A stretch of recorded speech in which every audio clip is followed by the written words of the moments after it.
You're listening to Last Word Radio, where you get the last word.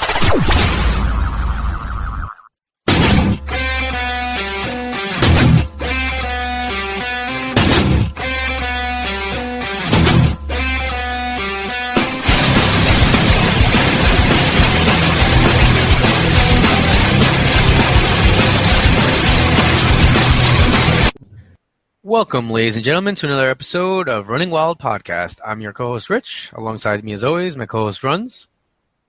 Yes, sir. All right, now before we get started with the show, I just want to remind you that we're being brought to you in partnership with LastWordOnSports.com. And we're also being brought to you in a new partnership with ProWrestlingPonderings.com. You can also find us on the Wrestling to the Max network. You can find us anywhere you want to get your podcast at this point, iTunes, SoundCloud, YouTube, anything else like that. You can reach us on our email, runningwildpodcast@gmail.com. You can find us on Twitter at runningwildlwos. You can follow me personally on Twitter at rich_laconi. All right, with all that out of the way, let's get started. So I guess, do we want to start with Sunday's Ring of Honor pay-per-view, or do you want to start off with Raw? We might as well go chronologically. All right, so I will start by saying that I have been immensely just let down by the Ring of Honor product or the way they're going about what they're doing. This week they showed the Global Wars pay-per-view preview on Wednesday after it aired on Sunday. On top of that, they charge what I feel to be, at this point, an astronomical amount of $45 for their pay-per-view, which is it cheaper online? Like if you watch, it's $35. $35, okay, $35. So like 3.5 really, months of WWE. Yes, and unless you can't get it on the TV, why wouldn't you just buy it? Like it's $35. Like that's. I would pay. That's not that much cheaper. I would pay $30 alone, $29.99. to get all of the Legends of Wrestling roundtables on the network. Like those old ones. Oh, okay. You know what I'm talking about? When like Bill Watts says Puerto Rico and stuff like that. Like they're just all sitting around talking. Like I don't know about $29.99. It's a little much. Okay, $19.99 definitely. Like what I just don't understand is like how has ROH not figured out? Like they do so much online. How have you not figured out that like in your pricing model, there's no way that you can be charging this much for a pay-per-view? Well, I mean, they can and they will, but like, they have 4 or 5 of them a year, right, if even. And I believe that I said it after the last one that I was never buying one again. And now I really am never buying one again because. So Ring of Honor is like getting really drunk. You buy a pay-per-view and you're like, nah, I'm not doing this again. Yeah, like it's a bad habit. I did the same thing with TNA forever. But ROH, like,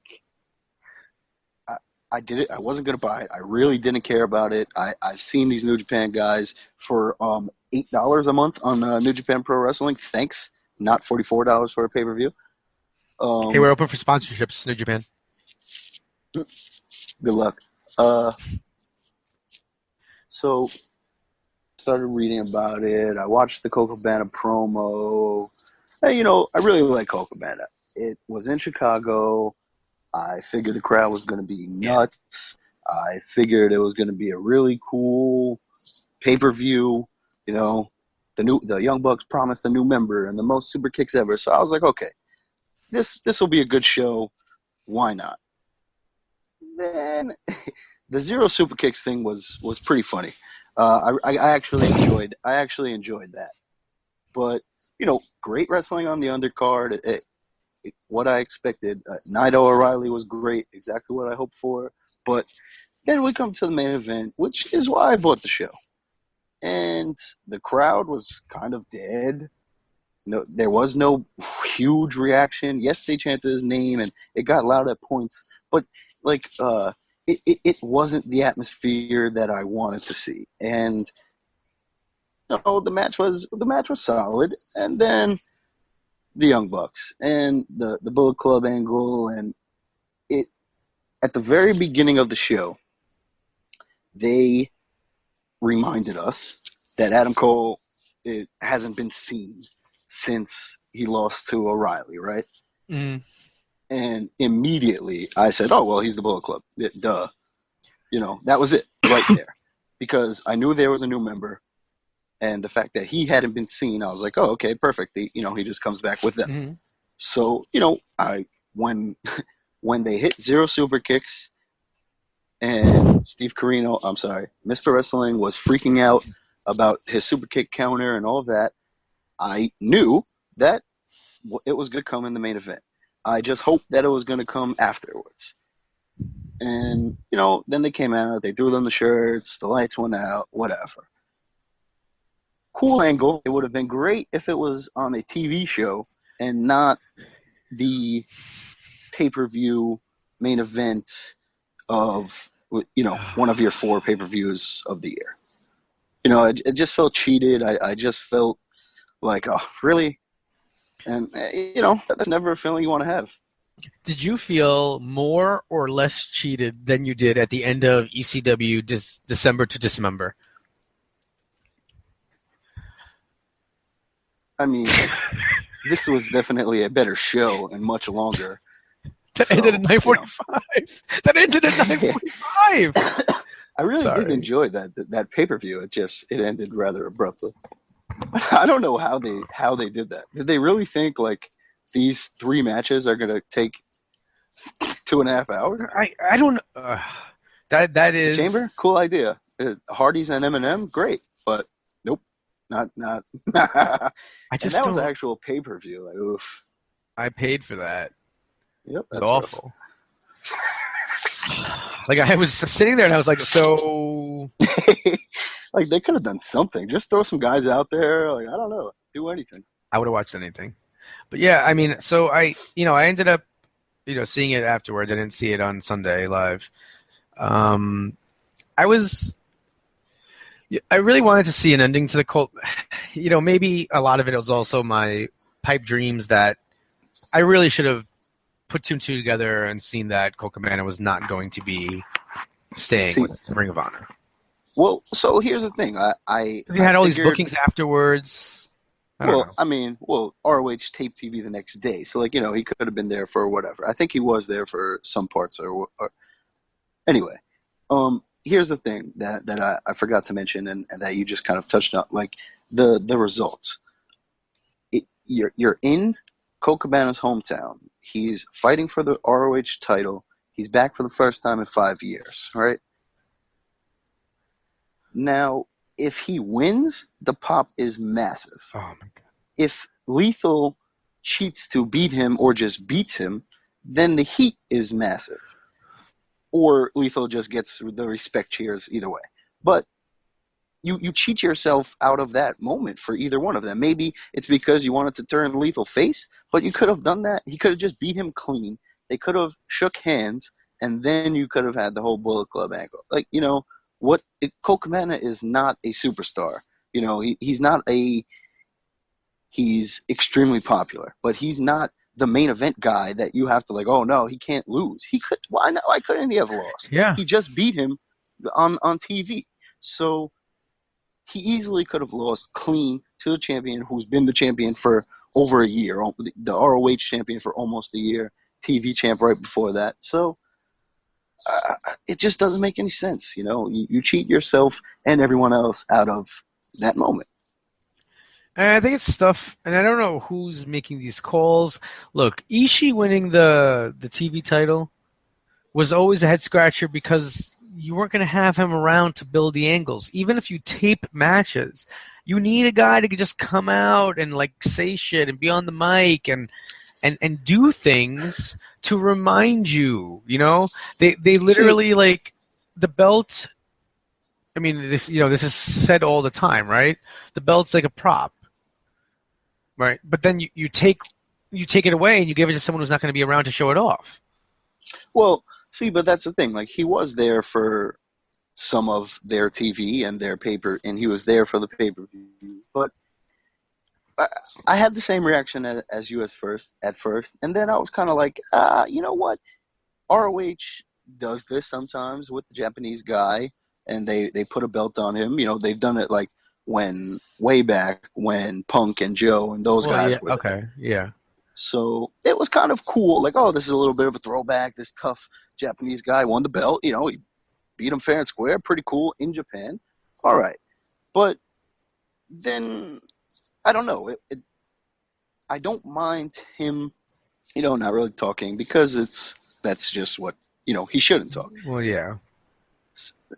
And now Bobby Fish beat him in a pretty good match. I don't know if I love him just passing out, but, okay. They got Bobby Fish the belt. They got him over, and now we'll go from there. So because of the end result and because of where we are now, I don't really mind it. Well, the only thing is that, and I love the fact that Ultimate Castle won, but he wins the number one contender match. Right? So you would think that you could get some more mileage out of now that Fish is the champion. Strong could have been the guy to win, right? And challenge and like be obnoxious the way Fish was. Kind of like just the other side of the coin. But now instead, why would you want to see that? I don't want to see that again. I'm so much happier that Dalton Castle won, and like Dalton Castle versus Bobby Fish should be pretty cool. They're boys too, man. They do like this weird podcast, like croissants and donuts or something. It's something of mimosas. Roderick Strong's contract is up in the summer, and what else is he doing in ROH? He's literally done everything. He's wrestled everybody. He's been every persona he can be. There's talk that it might just be time for them to just part ways for the time being. I mean, he is. I don't think he is like dangerous in the ring because I've heard that, but his moves look, like he would literally kill you. Yeah. So maybe he might have to tone that down, but why wouldn't he go to NXT? Do the suplex where it like ends in a backcracker? He does a standing suplex into a backcracker. Everything ends in a backbreaker. Everything. I've seen that. I'm like, or a gut buster. It's like, what? He's sick and like, he's awesome, but never the best mic guy. But why not go to NXT or why not just go to New Japan or something? He has to do something. Yeah. All right. Fair enough. But I mean, like I mentioned before, Naito O'Reilly was the match that I was maybe most looking forward to, and that for me delivered just 100%. Because I'm nitpicking. I love Naito. I'm nitpicking all week. I know you love Naito, but I'm not going to nitpick all week or this episode. I mean, so now O'Reilly just beat Adam Cole, right, at the last big event. The culmination of their big feud. And now he just loses mid card to Naito. Like, it doesn't matter where the match was. But like, all right. Naito is a New Japan World Champion. There was no way O'Reilly was beating him. But the fact that O'Reilly give Naito someone else. Give him Cedric Alexander. No. The fact that O'Reilly put up the fight that he did and had Naito almost beaten is fighting spirit that goes on in New Japan and promotes him to earn a title shot or be in contention for a title. He beat Kushida on one of the other tapings, who is the Intercontinental Champion. Yeah. Right? No, he's the junior heavyweight. So, he can very easily just skyrocket up the ranks in New Japan. So I don't mind that. Naito is the man. All right, like he is. In Evolve, we saw Matt Riddle like toss the belt around, but like you understand the difference between the Evolve belt and the New Japan belt, and like you understand what Naito is doing is crazy.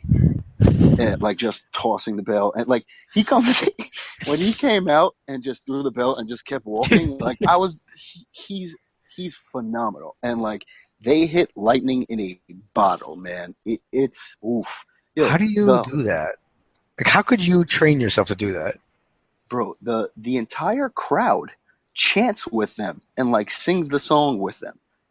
He's a heel. It's crazy. It's crazy.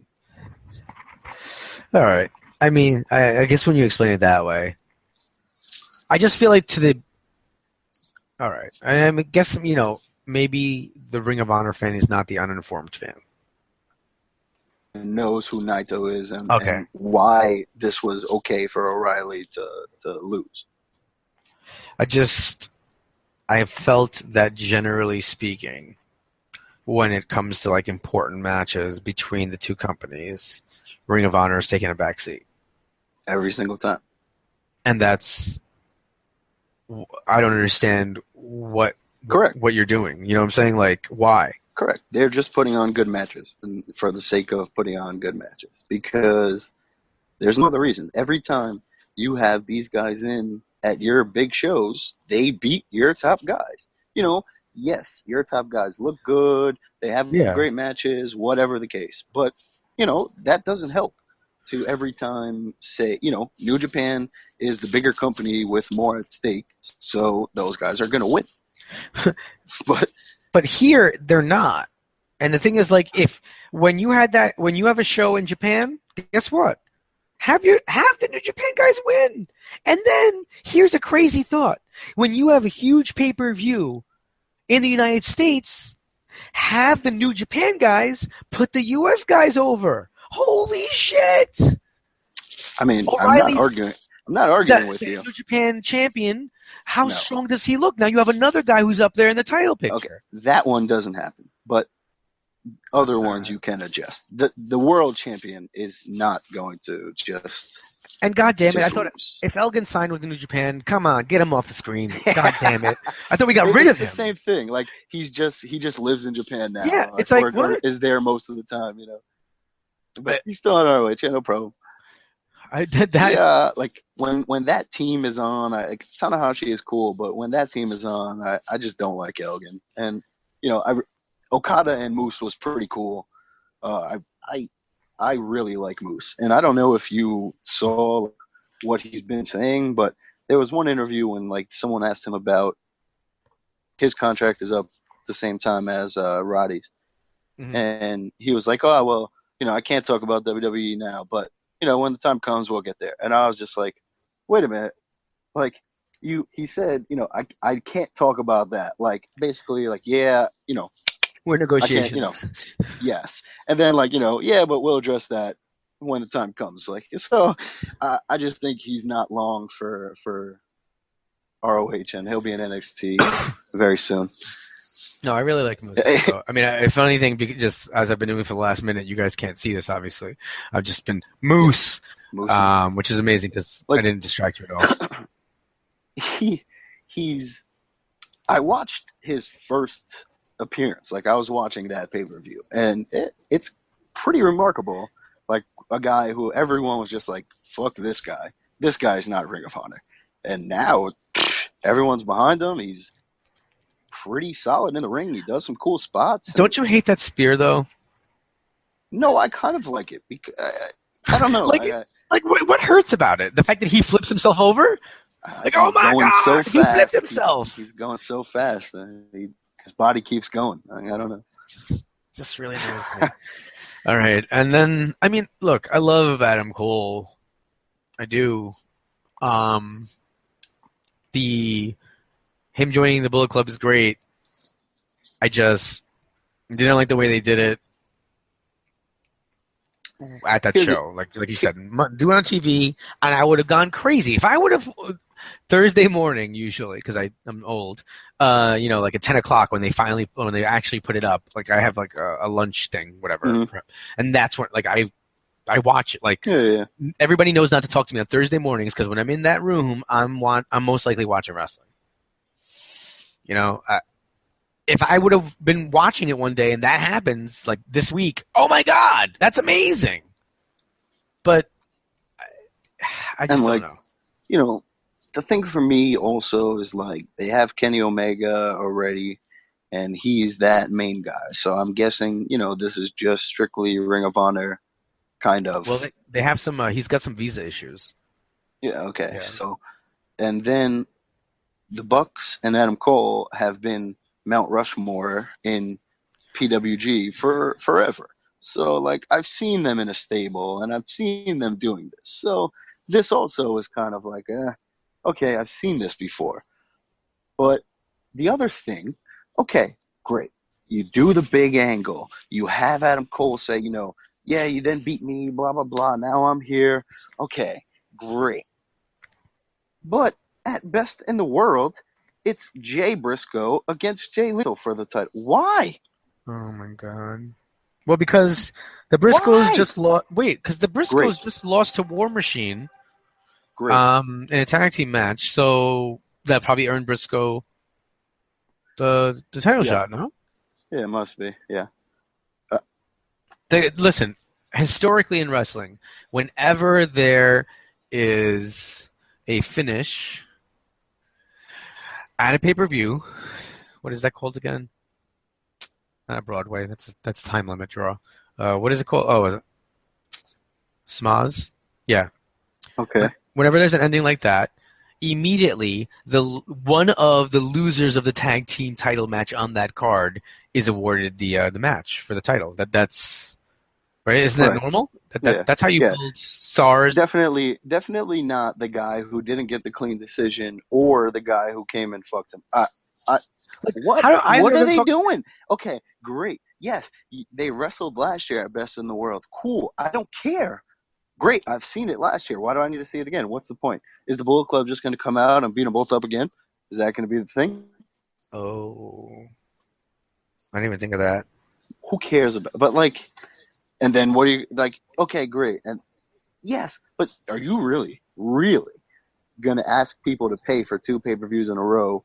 Or maybe it's not a pay-per-view, maybe it's just pay-per-view, and do a no finish? No way. People will. I would riot. A lot of people are rioting. It's not whatever. Well, hopefully things get better. I mean, after Sunday, I was like, okay, you know what? They're going to start a new taping cycle. Hopefully everything's like what they show on Wednesday is going to be great. And then they show their freaking preview for the pay-per-view they just aired. So I don't even. That was already bummer number one. Like, I just don't even, like, what? So hopefully, I mean, every week I think I feel like I'm saying this, but I'm really hoping against hope that next week is going to be better. I mean, you had spoilers, whatever. I mean, they happened. So if you just like to watch Ring of Honor pay-per-view at their schedule and you don't want to hear about this before August, you might want to like plug your ears. But in the event that you want to keep listening,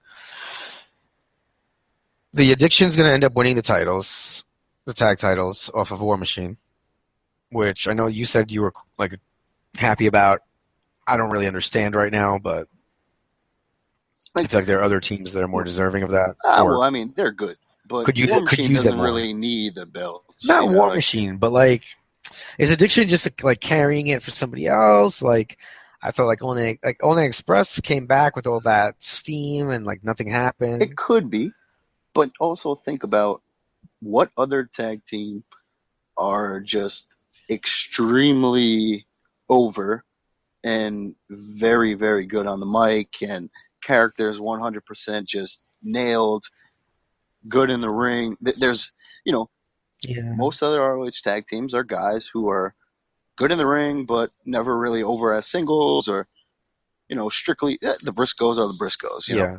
But Kaz and Daniels are really, really, really good. Like when they were in TNA doing this stuff and just they said they were on Jericho's podcast and they were like, when we were in TNA, we were basically just doing what New Day is doing now. Like we didn't give a fuck. We were just going out there being us and doing stupid stuff and using retarded props and so they're really good. And I'm excited to see them with the titles and the World Tag Team Champions of the World. And all that stuff that goes with it. He's the ring general with come on. They're really entertaining. So, it's a different element to Ring of Honor than just, wrestlers or. And then you had Adam Page join the Bullet Club. He was announced for a 6-man tag. Then it was announced that he would not be in the 6-man tag. And then he ran out at the end and stood with them in the ring. This one, he was just... So he was with BJ Whitmer in the Decade stuff. Then he face turns, right? And goes against Whitmer. And now... Was he getting over with the face turn, though? Like, I never really saw... Like, when... As I wrote about it in my article, he wasn't really getting over, but it's still like, that's a real... Considering how much of this you actually put out for the public to see, right? You didn't really give this a chance.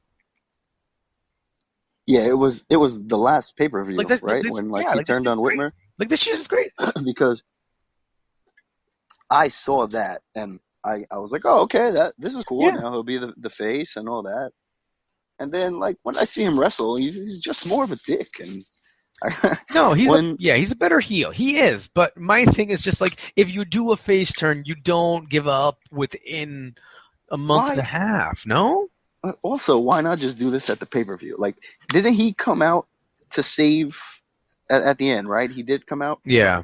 And when he came out at the end, I think he came out after the Briscoes. I don't know. When he came out at the end, I was like, oh, shit, he's going to join them too. That would be pretty cool. And then he didn't, and I was like, oh, okay, I guess he's going to be on the other side. And then the next night, you put him back. So, like, you should have just given it to me then. I would have been happy. Well, I think what they're going to do, if I'm reading this right, maybe they're listening to me. You film, obviously, Paige coming out and, like, squaring off with them. And then the next episode, like, next week we're going to have this. And then Paige gets, he's in the 6-man tag because that's what ended up happening for the next week. And then at the beginning of the show, you hear that he's not going to be in it. And at the end, he runs out and joins them. I think if they should cut it that way. I mean, that's good TV, but, who knows? Who knows? Maybe they have some more footage from Japan from February 25th. But that's what they just did. Like, they just said Adam Cole wasn't there, and then he came back, and they said Dean Ambrose wasn't there, and he came back. Like, can't do that every other week. Yeah, yeah, you're right. I mean, I kind of love this guy's not going to be here thing. But as soon as they say that, he's going to be. Yeah, that's why I like it. I don't know. For some reason, just don't tell me he's going to be there. As I would have never once even remembered Adam Cole until he popped up. Because I just wouldn't have thought of him because the show was good. It was fast-paced. Everything moves quick. So I just would have moved on. Oh, he's not on this show. Okay, cool. Game of Thrones is funny because I can usually, like, every episode, they start off with like the recap. But the recap isn't like last week's recap, right? The recap is like, these are all the things you need to remember for this episode. So they'll like randomly bring somebody, like they'll do a recap of something that was from like season 2. And you're like, wait a minute. Does that. Like Walking Dead. Walking Dead will show someone who hasn't been on in a month. And you're like, oh, wait a minute. Oh, yeah, what has happened to that guy? Oh, I guess they're going to tell me in this episode. Yeah, and like that's – and I feel like it's kind of the same thing, but I don't know. We'll see what happens. For at least myself, I know how much I enjoy reading what's going to happen, weeks in advance and forgetting. Yeah. But telling me 20 minutes before it's going to happen, I'm not going to forget. Imagine. Oh my God. Imagine WWE just to troll people, like when they go to Chicago. CM Punk will not be here tonight. And people just get mad hyped. And then he just like actually doesn't come because he's not going to be there. All right. See, I'm glad you mentioned that because for a good 5 to 10, maybe 15 minutes, I was like, okay, coming out in the main event of Chicago, what the fuck if CM Punk is the Bullet Club member and he comes out and he fucks up Cabana and he's the guy to beat Lethal? And I was like, yo, he's in New Japan. And then, it was Adam Cole and I was like, oh, okay, yeah, that's more like it. But for a couple of minutes, I just allowed myself to be like, yo, what would be crazy if he was just like, fuck this UFC stuff. It's not working out. Okay. Here we go. Ring of Honor. Here we go. Oh, here's the best part. If you watched the Global Wars preview that aired this Wednesday, again, after the pay-per-view, the last thing was actually a clip of a CM Punk Cabana match. Now, see? Wait, here's the best part. Wait, because I don't even know if you understand that it was a match where Punk was upset that Cabana wouldn't wrestle a serious style. And was getting frustrated because he was being like comedic. Hold on, Ring of Honor. So after the pay-per-view, you decide to put a clip of a guy who's no longer with the company. Well, but it really aired on Saturday, so you have to remember that. What? Is that how it works? It airs on actual TV on Saturday, and then Wednesday they put it online or sometime during the week. No, but you knew this. At some point, you knew this. I comment. It's at 12 o'clock at night. But it's on like a channel that's not Comet. I thought the Saturday. It's on like HD, not HD Net, but it's on one of those. But I thought it's not HD Net anymore. I thought the show was on. I thought the show that is on Comet Wednesday is the show that they play Saturday night. Yeah. Like not. I mean, like Wednesday comes before Saturday, not Saturday before Wednesday. Saturday before Wednesday. It is? Yes. Well, it's like you're watching the Raw replay on Telemundo. I don't think so. On Thursday. I think it's the other way around, bro. Okay. It's not the other way around. That's what messes you up. Well, then I may have to be a little apologetic here. But anyway, I still think it's stupid to have you. The whole point that Cabana was talking about was that he's being serious now, and like this is like him being different. So then you show that match where he's being like comedic. I don't know. I'm just shitting on the product. We should probably move on to WWE. I think I need something good to happen, like for me to be happy and watch it on TV soon. Because there are times where I stay up until midnight and actually watch it on Comet, and it's exhausting. And it's exhausting when it's awful because I assume I'm like, oh, this first thing is weird, but it's gonna get better. So then I watch the whole thing. And then it doesn't get better. And if you watch it on Comet, you don't even get the amazing commercials that you get on ringofhonor.com with like a pain-relieving knee brace from Jay Lethal every like 10 minutes. So, anywho. Did we talk about the releases last week? Because I know we did our show later. Yeah, I believe so. All right, cool. Because there was just announced that on June 11th now it's Sandow. Speaking of Cabana, actually, it's going to be Cabana versus Sandow. Yeah. At WrestlePro in Jersey. I saw that. Swoggle's going to be there, and I heard actually Zeb Coulter's going to be there too. That's crazy. Just like literally everybody. Yeah, just like get more people. Get everyone. Like get every single person. Alex Riley probably wants more money than he deserves, but I kind of want to see that. I mean, Sandow versus Cabana's got to be a good match, though, no? I mean, it's got to be pretty funny. I don't know how, in depth they'll go in their wrestling ability. I definitely believe it'll be more comedic. Yeah, but still, that's... Oh, it's awesome to see that. I'd pay to see that. Hint, hint. All right, we'll see about that. Yeah. Word. All right, nice. We'll look into it. Book it. All right, so Monday Night Raw. All right, how do you feel about the Shane and Stephanie stuff? Hold on. You can address that first while I read Ring of Honor. Surely. So I'm starting to at the end of the show, you kind of get Stephanie being a little weird, but I don't really feel that you did. This lovey-dovey stuff is obviously, setting up to something going down the road, but I'm just hoping that it's not some ridiculous, Triple H comes back and it's Triple H versus Shane for control of the company or so. I don't know. I wanted a departure from the Authority. And I think that sometimes most effectively it's when they're not on camera.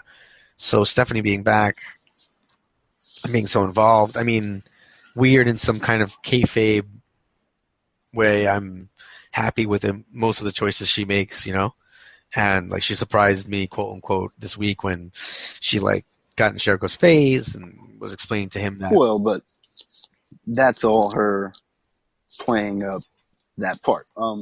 But Ring of Honor just said, like, if you can't watch it in your local market, then you can watch it whenever it airs on ROH TV. So, but whatever. I remember when it was on Destination America, that's how it was working. It was different then, but yeah. Anyway. I'm telling you, I'm pretty sure the new episode I don't think it changed Wednesday night. Because, no. Anyway. Well, because remember that was your whole problem with watching it, was that it aired the week later, and then the 1 week you ended up watching the next week's episode that aired, so it was all messed up. Yeah, I remember that happened once. Anyway, I enjoy the Shane and Stephanie stuff. They're going in the direction that I kind of know they're going, but I'm still intrigued to see how they get there and what results in it. Her looking at the picture and then kind of like, having that look on her face was, just like, okay, well, here's where we're going. And, now we're on the road there. Shane clearly no access or knowledge of that look that Stephanie gave on TV in front of 4 million people. Well, except for the fact that except for the fact that he might be able to go back and watch it, but that doesn't happen in wrestling. I don't think you're allowed to watch when you're involved in segments. But like, imagine it's like like it's in your contract. Like stuff gets blacked out in your house, like if it's on an NBC, but like it's your team, whatever, like it could be blacked out, and you have to watch any other channel. Like imagine like when they go home, they go to watch their segments, and it's just blacked out for them only. Like it knows. It just shows you walking down the hallway instead of what everyone else sees. Like that segment is not available in this region or something. Oh, sorry. But yeah, I mean, so we're gonna get Stephanie turning on Shane, but. Like, what you're saying is true. In the time being, I like her pretending to be good, and she is so perfect at being that just nasty, manipulative bitch that you want to hate. And so to see her playing the good guy, that's not real, is entertaining to a point. Just kind of waiting for the bomb to explode, Yeah, and do you think that you're going to end up watching like Triple H versus Shane at SummerSlam while I'm in Massachusetts? Well, that's what I said before WrestleMania. Like that's where I thought they would go with this afterwards. I didn't know he was going to lose and then just continue the story anyway. But I don't mind that what's going on, and I'm fine with that. I'm fine with them going on separate shows. I'm fine with them getting people to represent them, because Owens is a pain in Shane's ass, and I laughed out loud when Owens came back in the second time and Shane was like, "Oh, this guy's like a fungus, huh?" And, their chemistry is pretty clear, and I've enjoyed it every week. So they have to end that in some way. Maybe Owens fights Shane. Maybe that builds to Triple H fighting Shane. Maybe they have teams. I don't know. You can go any way with this. So I like that storyline. Yes, we see it often, but we haven't seen the brand split in a little while. We haven't really seen, people power, whatever. I forget about that. But, I like when they do this kind of thing, a little bit out, a little bit away from the norm, even though it's so common. It's still not what you see every week. So I enjoy it for what it is. Yeah, every week I dislike Kevin Owens more and more. So. Did you say you dislike or just? No, dislike. I just. It's tough when he's feuding with Zayn. I just can't. I just hate him. Because again, those guys' chemistry is absurd, and they know they can say anything to each other. So. Do I like Sami Zayn because he was Generico? Or do I like Sami Zayn? I know it's a weird question. Like I'm asking you about me. You you fell in love with him because he was the underdog, and well, you fell in love with the El Generico part. What You were know, they? I think you bought the shirt before you even Didn't know who he was. like knew who I he was was. just like, what? Yeah. The generic Mexican wrestler El Yeah. Generico? I'm like, that's amazing. So that I think brought you to him, but I don't think it would have lasted or been as strong if he wasn't so good at being the underdog and exactly what you sympathize with. Okay, fine. You know, like that he is amazing in that underdog role and taking beatings and getting that empathy. So, you know, for me, who when we saw that El Generico and Kevin Steen versus the American Wolves ladder war match, loved Kevin Owens. You took the other side, and you know it was so a perfect angry. match for a while because we represented those guys in real life, and you know So the angry. tag team was phenomenal, and then the split made it even better, and you know led to. When you call me, it's just like Kevin Owens giving the Mask the finger. You know, it's a lifetime of memories. You know, it's good stuff. God, it's scary how long I've been watching Generico for. It's like a really scary thought. Like that makes me freaking old. Yep. All right. So let's see. You have. So I mean, I think they did a great job with Big Cass on Monday. I really think he did an excellent job. Why he couldn't have wrestled for a bit is slightly confusing to me.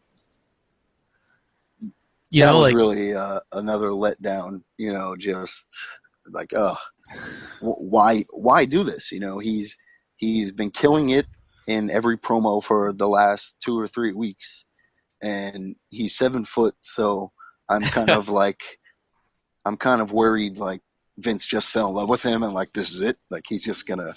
But he's been killing it. So when Enzo comes back, maybe he's his manager for a little bit to let the concussion really, you know, cool down. But I don't think so. I think they'll get right back into the tag team. But, you know, Big Cass has definitely earned a spot somewhere down the line in a singles run. Yeah. But yes, the fact that they didn't let him wrestle, you know, yes, the Ambrose stuff, great, saw it coming. But why put it in the main event? And the other thing that that I think is good, he stuttered, right, in NXT? At the beginning. Okay. All right, 'cause But I thought I like, remember that, yeah. when they started getting closer to the main roster, it was stopped. more like, okay, we got to stop this. Okay, because I noticed He that. used to be like, I'm going to spell it out for you. Yeah, because I was like sitting there and I was actually like waiting for him to stutter or something. Yep, and then he didn't do it, which I think is so much Yep. smarter, you know? Oh, yeah. Because like that would have been awful. Like if he just comes out and starts stuttering, then he's a fool. You know, then there's a way to take advantage of him, whatever. Like he's kind of stupid, and whatever. So I thought they. Yeah, like now he's just. Hopefully next week, I mean, we get to see him actually wrestle. They'll do him versus Jericho next week. Did anything happen on SmackDown? I didn't read the results. I'll actually put it on right now, but I don't believe so. But yeah, I mean, Raw was good, but it was basically the same thing we've been seeing for the last 3 weeks. You know, it's the continuations of these storylines where they've been set what's going to come of them, what matches we're going to get out of it since Payback. You know, so we're just kind of waiting for them to happen now. You know, we're going to get the Club against the Usos. We're going to get Styles and Reigns. We're going to get Ambrose and Jericho. We're going to get the 4-way. You know, all the stuff we knew 3 weeks ago. Yeah, it's kind of one of those little. It's weird because I'm happy with who they're using and I'm happy with what they're trying to do, but it still feels skippable. Yeah, like they're executing it well. They're putting on good matches. Yeah. They're doing what I want them to do, but it's just like, okay, get to the finish of. It's like, you know. And that's how I feel sometimes about NXT. Mm-hmm. That whenever I watch it, I enjoy it. But there are some weeks when I'm just like, meh. Yep. Do I have to watch it, Yep. or can I just like Yep. read about Yep. it? You know, Yep. like stay informed of what's going on. Yeah, like You know, this week. Yes, Nakamura. I'm sure he killed it. I'm sure he had a great match, and it was cool to see him. The Balor return, great. I know he's fighting Samoa Joe. That's okay. What else do I really need to see the American Alpha squash some guys? And no, I've seen that enough. yeah. And I know that. I feel that way more so with NXT because some of those guys really just don't matter. But the main roster, these guys do matter, and they should all be stars. And I'm interested, but just to hold on to, give me some teases, give me something. You know, the crazy thing is that before 1993, before Monday Night Raw, I would watch anything. It didn't matter what it was. Mm-hmm. I didn't have the internet, but even if I'd seen the match before, you don't know any better. Yeah, I watched everything, and I will watch Raw every single week. All right, almost not live most of the time. We wait a little bit so that I can at least not torture her by having her to watch commercials or like a really bad match. But I never even consider. Never. Like, I hate when the Jets play on Monday nights. Like, when other stuff happens, I'm just like, ugh, that stinks. But, gotta watch Monday Night Raw. Like, I it's like religious. But NXT, no, I don't care. I don't have to watch it that Yeah, night. I can miss NXT. A special, never, but I can miss an NXT show. Like, it's the same thing with SmackDown. It's gonna be cool wrestling. It's the same thing with ROH.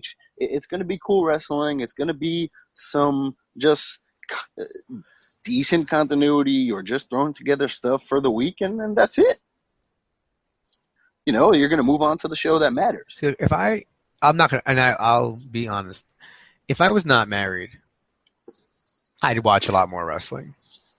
Clearly. Like Statwife. You just have a lot more time. Yes. Statwife doesn't even understand that I watch an absurd amount of wrestling now, and that's limited to not upset her. Like, I don't watch NXT on the TV. I watch NXT on the computer only. I don't watch. You could watch TV. New Japan, and you could watch Lucha Underground, and you could watch TNA. You could follow Evolve. Oh, she's in trouble with Evolve now because. Oof. Well, but Evolve is not as frequent. Oh yeah. But I definitely want to go to that show in July. Did you see that WWE announced that the July or June 11th show in Florida is the cruiserweight Flashpoint? Yep, that is crazy. Pretty crazy. And just goes to what we spoke on last week, that clearly WWE knew what Evolve was doing with EC3 and the plans there, and had no problem with it. And it just lends me more to the thought of hey, it doesn't hurt us to take a closer and keep a closer eye on this guy for any amount of time that we can. Because in the chance that he does want to come back, I think we should be welcoming him with open arms. I don't. Either one of those guys. Why is he facing Galloway? What do you mean? Like at the next Evolve show, in Florida? Ethan Page. Oh, I read that wrong. Yeah. Ethan Page is wrestling him in the Anything Goes match, remember? And I just read Ethan and I think I just flashed through it. Yeah, exactly. So I was why are they fighting each other? I was angry about it, so thank you. Oh, no, I have a lot of wrestling anger this week, apparently. Yeah, clearly. It's been but we got a no finish at Evolve. We got a no finish on ROH. We got a no finish on Raw. 17 roll ups. It's been a rough week. I think I might have to be slightly honest here and say that because I'm writing for 2 websites about Ring of Honor, I'm very angry when they don't give me something like that I really want to write about. Yeah. You're gonna hate them for a long time. Pretty much as I hate staring at the ceiling. But Well, that's all well and good. What else? Oh, Dana Brooke was on Raw. Yes, very happy for that. Yeah. Like, I read earlier that she was there, and I didn't think anything of it because I was like, hometown, just there for a dark match. Could be anything. I get to hang out doesn't matter. backstage. Exactly. Hey, we're going to give you a look later on. It could have been anything. So never paid any money. But then when I saw Emma popping shit like, to Becky Lynch, I was like, she's a little too confident. And I kind of felt Dana Brooke, and that was great because they were awesome on NXT. Picked up right where they left off, patting people on the head. I heard that Tamina and Naomi are injured, and that's why they kind of were pushing these two because they need more people up there. Well, no offense to either one of them. Clearly, my love of Naomi is unspeakable. But the fact that it's basically a blessing in disguise. I mean, Emma and Dana are way better in the ring, on the mic, as an act than Tamina and Naomi were together. So hopefully everything's fine. They're back soon, but I really enjoy Emma and Dana together, and Emma has been great since she got called up to the main roster. She's earned some good wins, so having muscle behind her, it just makes it even better. And the fact that Dana is not strictly muscle and can perform on her own is even better. Yeah. It seems to me great. Oh, well, Jericho just put Ambrose in a straitjacket on SmackDown, so I guess that's going to be the Extreme Rules match, straitjacket match. Nice. That's creative. That's pretty cool. And also on SmackDown, which I read and, I believe I called, a month or so ago, Fandango and Tyler Breeze got sick of R-Truth and Goldust and turned on them and beat them down and walked away together. So finally, perhaps, we are going to get Truth and, the Golden Truth against Fan Breeze or whatever. Gorgeous dancers, something. Ugh. Fabrice. I mean, that's it. Just Fabrice. That would be amazing.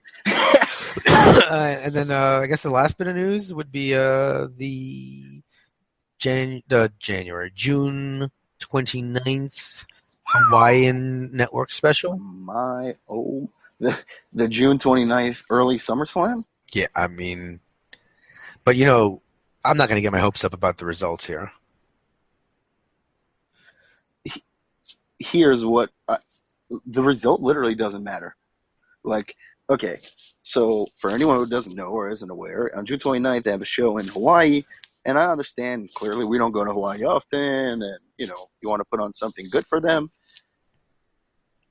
Charlotte against Asuka, which in itself is pretty cool. Yeah.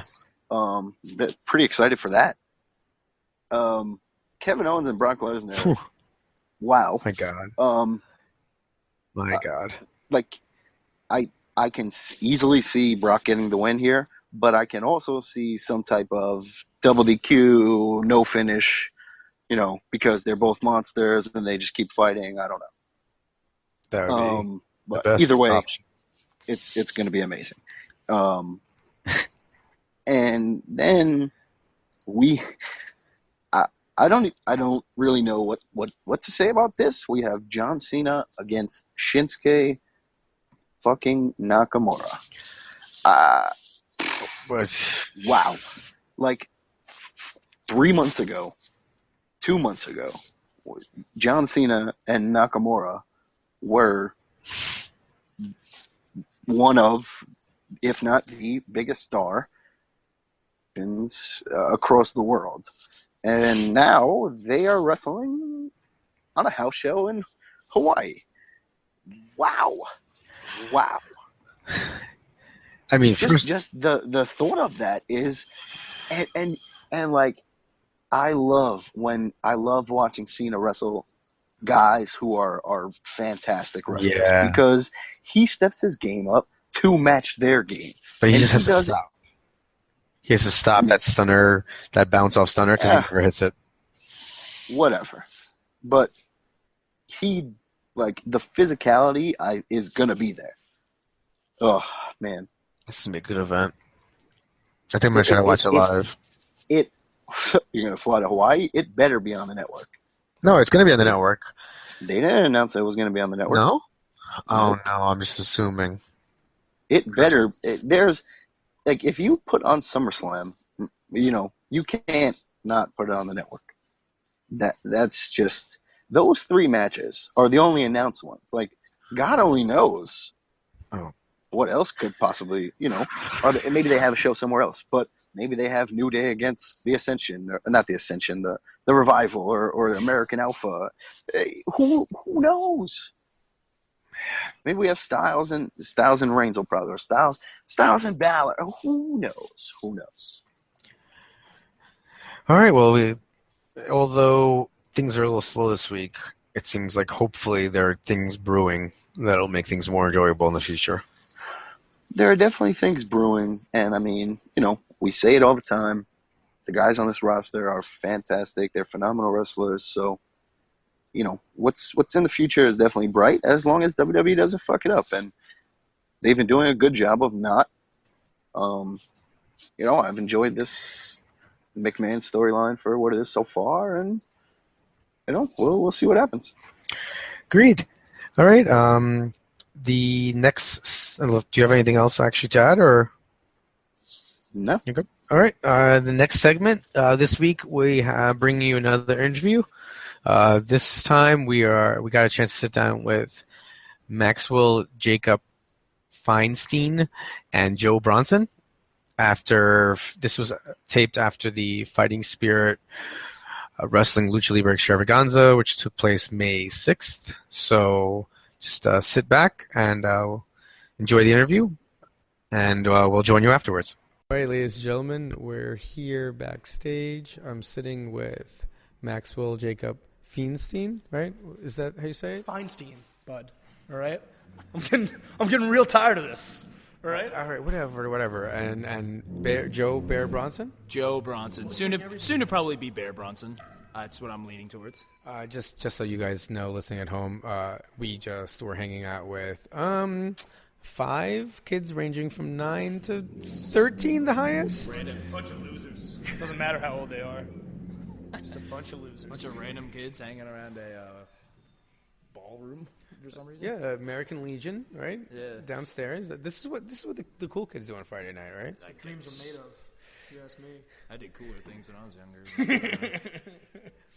So, tell me a little bit. I was talking to you outside, Max. You were saying that you just started 16 months ago? Yeah, just about. It's been a year and 6 months. It's pretty crazy stuff. I think the fact that I'm able to do all these shows weekend after weekend just is a really huge testament to our trainers, Pat Buck and Brian Myers, 2 great guys. And I think Joe would say the same. Absolutely, no doubt. I started, July will be 2 years, and my life before that was definitely nothing at all in comparison to this. Totally different. My life changed once I started wrestling.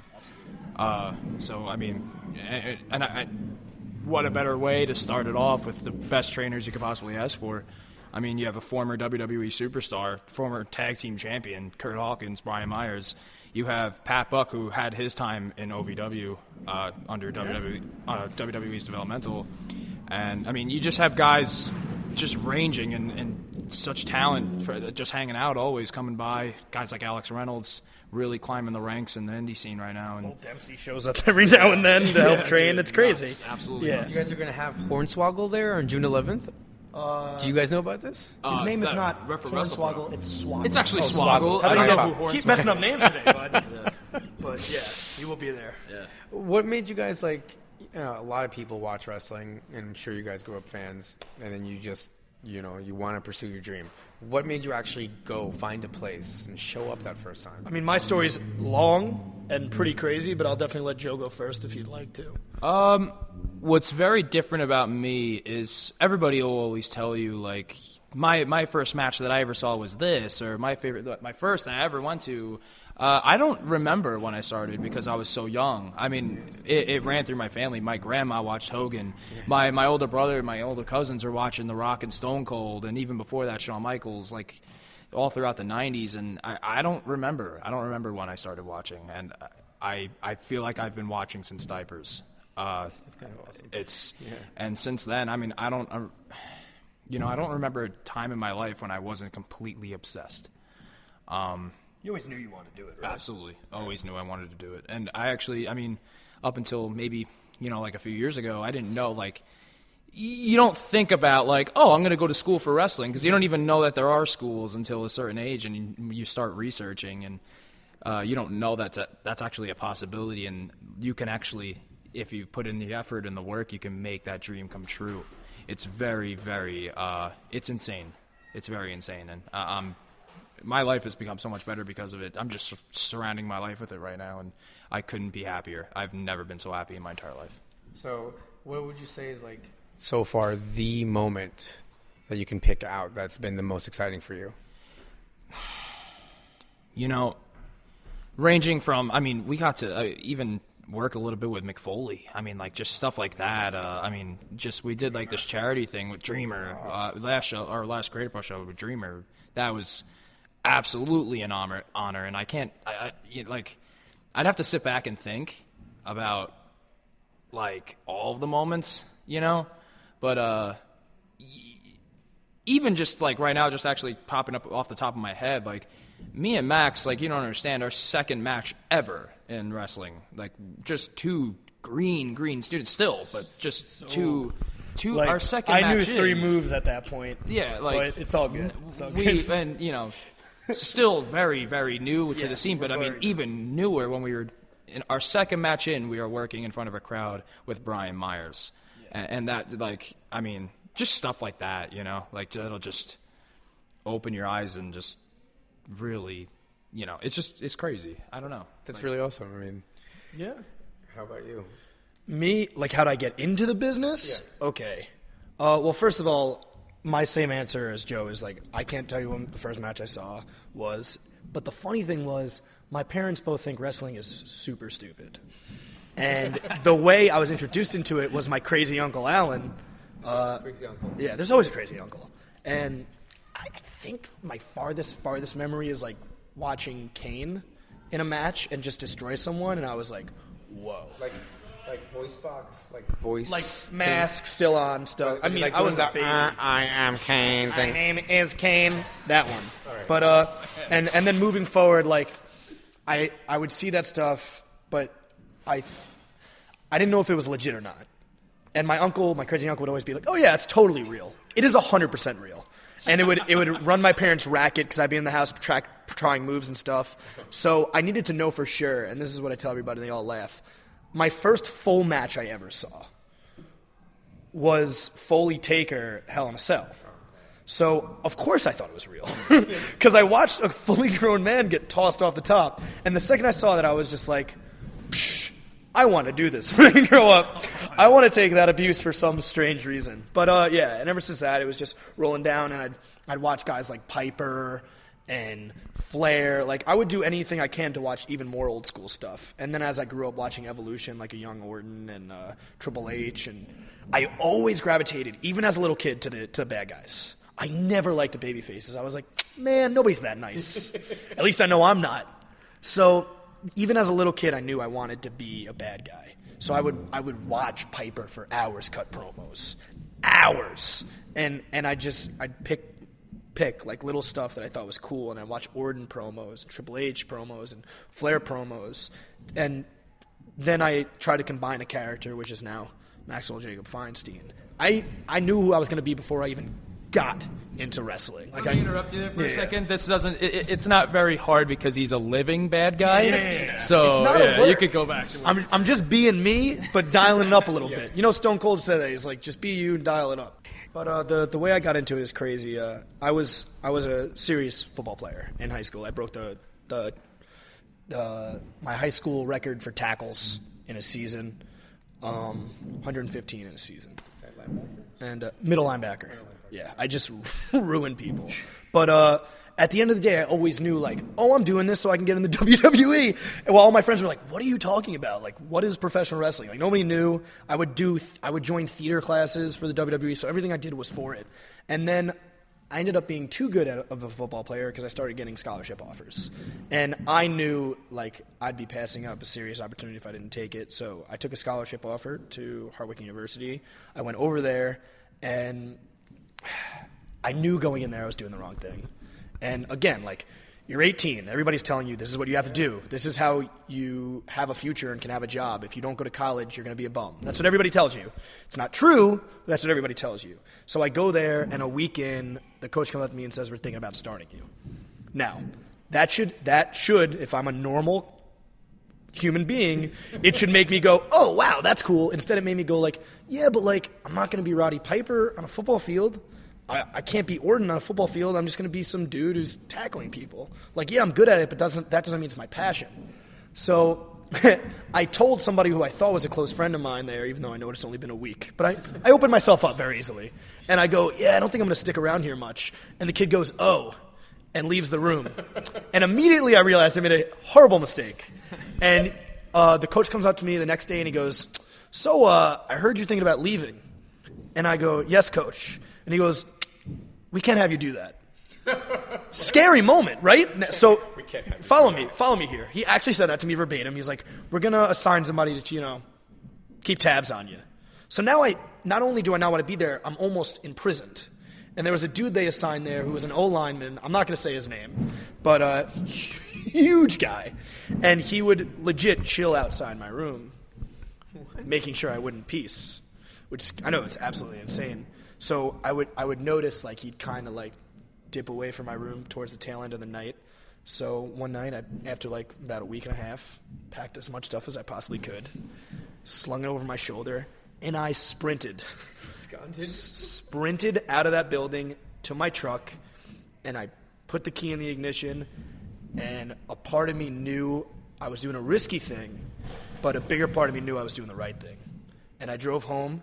All the way from the state of is Oneonta a state? No, it's a city. I'm borderline. It's a city in New York. Yeah, I'm borderline handicapped. So bear with me. I've had way too many concussions. But so I drive home. I get home at like 4 a.m. My parents wake up. They're like, "You're not supposed to be here."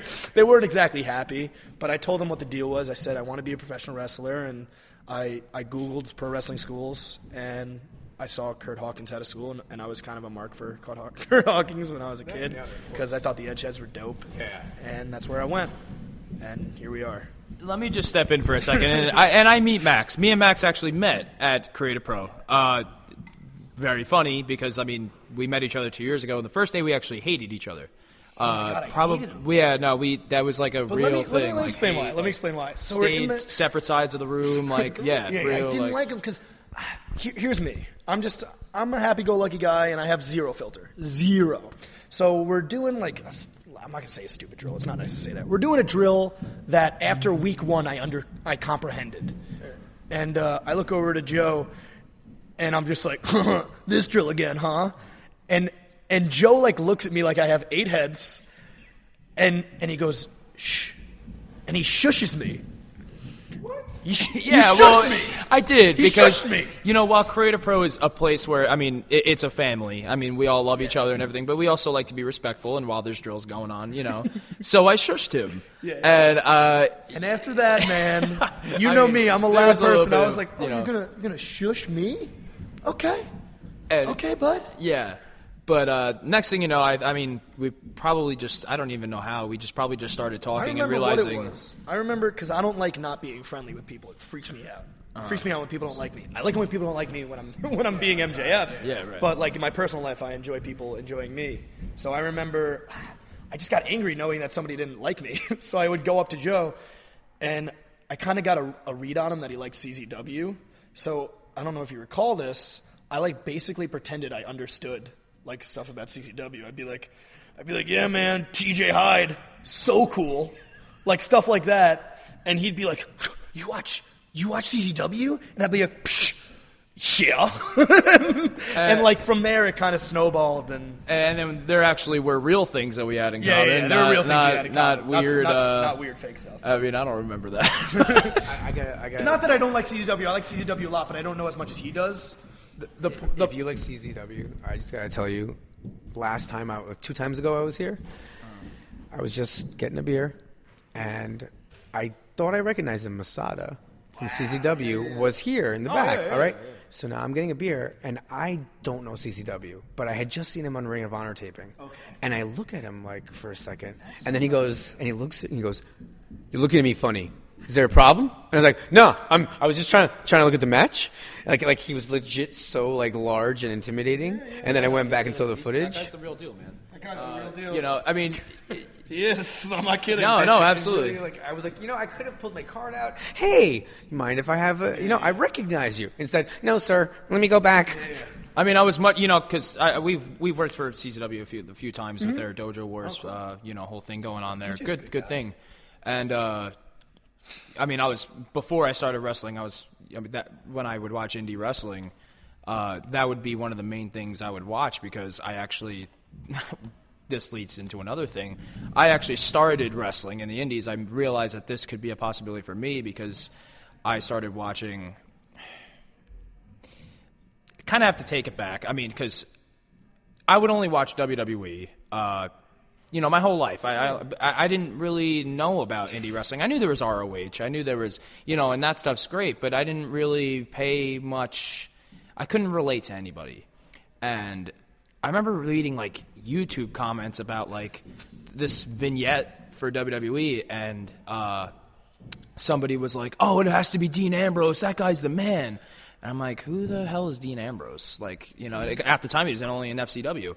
So I looked him up. I looked up a promo. I was like, "This guy's got a great promo. He's got a rabid dog look." So I looked up his past, and with of course CZW, a lot of people know. And his other work, and I was completely like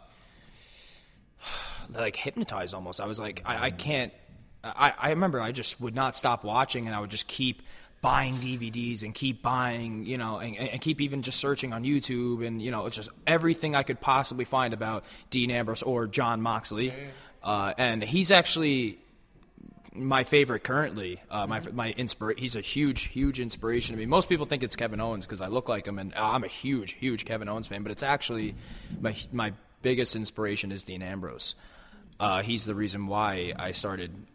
He inspired me. He's a very huge role model, and I like to think I could take elements from his work and put it into mine because he's such a big influence on me.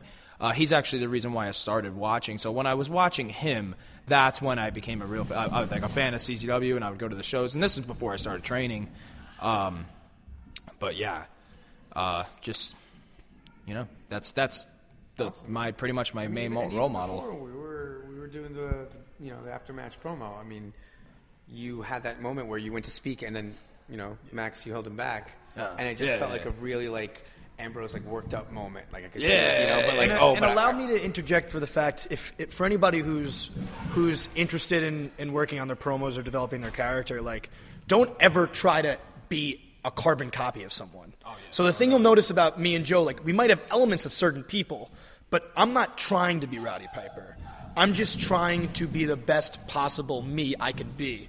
And if that means watching other greats can help me, I'll do it. But I'm not trying to be Rowdy Piper. I'm not trying to be Randy Orton. I'm damn sure not trying to be Del Rio because everybody thinks I look like him. But I'm getting real sick of those chants. But so that's all I would say to the listener is don't ever try to be a carbon copy of somebody. Like I hate when people will say like, oh, Dolph Ziggler is like the next Shawn Michaels or the second Shawn Michaels. No, he's not. He's Dolph Ziggler. He's just really good, and you're not capable of thinking, oh, somebody's really good, so I just have to think of another really good guy. No, he's just really good, and he's Dolph Ziggler. Does it grind your gears then when somebody comes out and I've noticed at these shows, it's just like, oh, who does he look like? We have to chant that name and be obnoxious. It's very annoying. When I first started, because I would be on like pre-shows, so one night I'd be a babyface, another night I'd be a heel. Whenever I was babyface, I'd get Colt Cabana chants. And I was like, I don't look like him. I'm just Jewish. Like, there's no way. There is no way in a million years if I wasn't Jewish that I'd get a Colt Cabana chant. But that's what happens. Like, you get the smart marks, but your goal as a wrestler is to get them so involved to the point where they only boo or they only yay, as opposed to, oh, let's think of another funny chant. If they're invested enough in the match, they're not concerned with that. They're just amped, and they just want to see what's going to happen next, as opposed to, hey, bro, what if we do this chant? Yeah, right. Then you know you don't have them. In my opinion. I agree with that. Again, I'm green as goose shit still. I'm only a year and a half in. But these are little things. We're learning every day, every single day. The last week we had, 2 weeks ago, we had Mike Vernon on the podcast. Yeah. And although you've only been wrestling for a year and 6 months, he's saying that you're one of the hottest independent free agents and that you guys are squaring off June 24th, right? For World's Finest Wrestling, yep. It means a lot. It means a lot that Vernon would say that about me, and I'm sure he was he referring to Joe as well? I'm sure. I'm sure. Maybe, yeah, of course. I mean, of course. If not, he was just talking about me. Whatever. We all know Joe's. I almost cursed there. Joe is very solid in the ring, but for him to say that about me, it means the world because he's a solid worker. And bottom line is, you get a weird taste in your mouth when you first start, and I think you're going to know where I'm going with this. Like, some people want to see you succeed, and some people don't want to see you succeed. And nothing makes me happier when you see a guy who's been around and still is happy to see somebody else doing well. And it makes me angry because if I was 30 years in wrestling, I would want to see a new kid come in and do well because it's only going to benefit professional wrestling. So I respect the hell out of Werner for that. That's awesome. And yeah, we're facing him in World's Finest Wrestling. Me and Joe are just going to beat the piss out of him. Yeah, and that's a shoot, all right? We're going to mess him up. So yeah, we're super stoked for that match. Yeah, no, I consider it a huge honor, a huge opportunity, and that's one of the next big things for us. That and anything with Creative Pro. I mean, Creative Pro, Brian's just so good, helping us with just putting us in the ring with guys that are just unbelievable. Guys go ahead. I was going to say next month, or when's the next show? June 5th? The next Creative Pro show is June 5th. We have the honor of being in a triple threat tag with the Beaver Boys, yes, and Massage Envy, a new upcoming tag team, very hot. So do they have a name for that move when they like a slip and slide into the crotch? I know one of them's happy supposed ending. To be happy ending. Yeah, I don't know. But again, it's very stoked for that. It's cool for us to only have been involved in this for such a short period of time and to be working as much as we're working. It's an honor and a privilege. And it's also cool to get a reaction. So, because I'm not going to lie, when we first started, it was hard to get a read on a crowd. I don't know if you agree with me. Oh, yeah, absolutely. I don't know. I really didn't. I mean, when you first start, I mean, you've never really, unless you've done like theater. I mean, I've never done theater, but I've never done stuff in front of a crowd that, where all eyes are on you. Like, I've played football in high school, but like, all eyes are on both teams, not one individual person unless it's a quarterback and I was a lineman, so it's not. Yeah, it was a little different for me. Yeah, a little different for Max, but I was totally out of my element. Yeah. Just it's a weird feeling to get used to, but it's addicting. It's like a drug to me. I can say this: I've made 15 tackles in one game, and I've had girls pretty much borderline flash me in the stands. But nothing has given me more of an adrenaline rush than being in a wrestling ring. I mean that. No, genuinely. I mean, Joel. A funny story here is like whenever we go out anywhere near my town, and Joe. I'm not even gonna. Yeah. So, Freeman! Oh my God! It's just it's crazy. You know what's weird too? Like he's not exaggerating with anything he talks about. Even like, but that's why people have a problem with me because they think I'm like fibbing, but I'm just being genuine. Yeah. But go on. And like I was gonna say this before, but I guess I just lost track. When I heard that story about him ditching his school and them trying to keep him in his room. I've never met the kid before, so you meet people who make up stories, so a lot of that story Max didn't say, but a lot of that is over messaging and over texts. And I'm reading these texts on his phone. He's like, read them. It is probably some of the most insane. Like, I mean, if somebody was trying to keep me hostage at a school, like, not that important. Yeah. That would happen. I mean, but I'm just reading these messages like, holy shit. Like I mean, I don't know if And now looking back, it's been like over a year. Like I can see where the coach was coming from because you spend a certain amount of money to get a kid to come to your school. And, yes, precisely. Yeah. So yeah. All right, guys.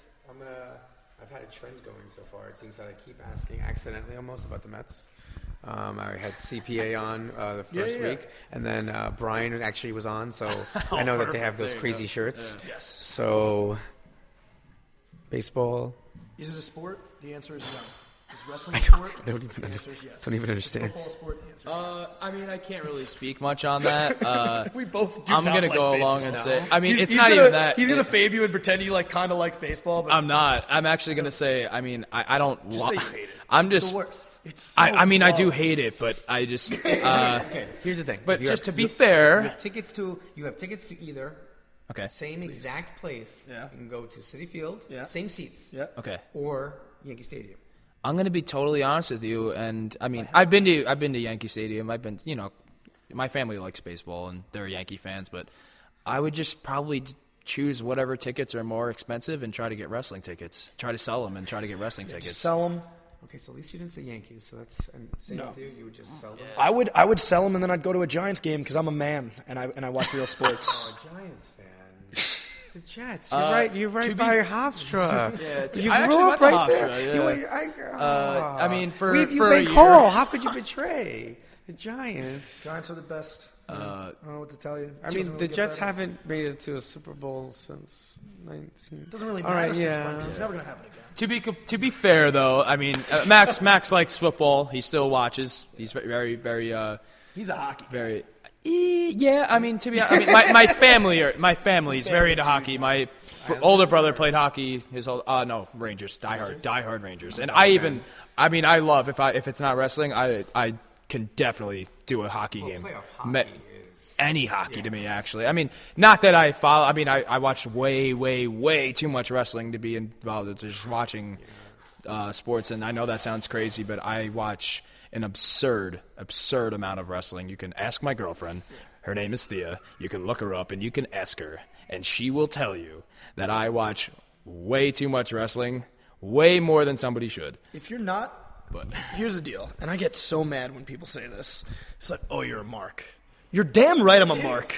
You're a mark, too, if you're wrestling in front of, like, 20 people. in spandex. In spandex. For, I don't know, $20 on a good day. Like, get out of my face. Yeah, you're right. I'm the biggest mark in the world because this is what I wanted to do my whole life, and I'm doing it. You know what I mean? Of course I'm if you're not a fan of wrestling and you're a wrestler, something's up.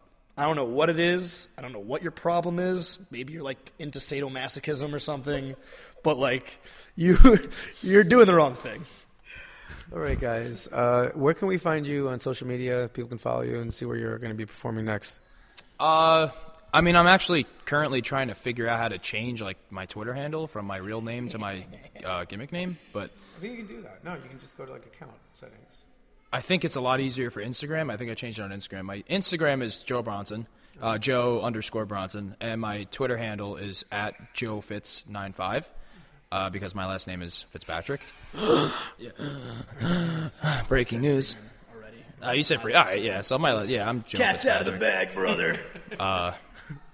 But yeah, I mean, if you want to follow me, you can see cool wrestling stuff, and we're always updating and letting people know what we're doing. Mm-hmm. And you can also see pictures of me and my beautiful girlfriend, if that's what you're. Pretty hot. If you Feinstein approved. approved. On Instagram, I'm the MJF55, and on the Twitagra, I am. Are you looking it up? You don't know it? Yeah, obviously I don't know it. You can see pictures. MJ Feinstein on Twitagra. And you can see beautiful pictures. Pictures of girls who are beautiful that aren't his girlfriend. That aren't my girlfriend, with that him I have anyway fun with for the on the night. weekend. Is it your favorite Instagram page, Mike Verna fan page?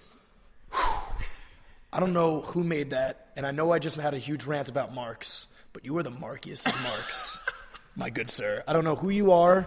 I don't know what basement you live in under your parents' home, you 50-year-old virgin. Wait, you better make But a Maxwell. but you better make a Maxwell Jacob Feinstein fan page if you have time to make a Mike Verna fan page. Oh, listen, I just gotta say that those pages have led us to the most amazing pictures of you. It's not me. I swear to you, it's not me. Scout's honor. I don't want to say the person's name on it in case they don't want me to announce their name, but this person comes to the shows, sitting in the front row tonight, but is not me. Was it the guy who took a swing at me after the match was over?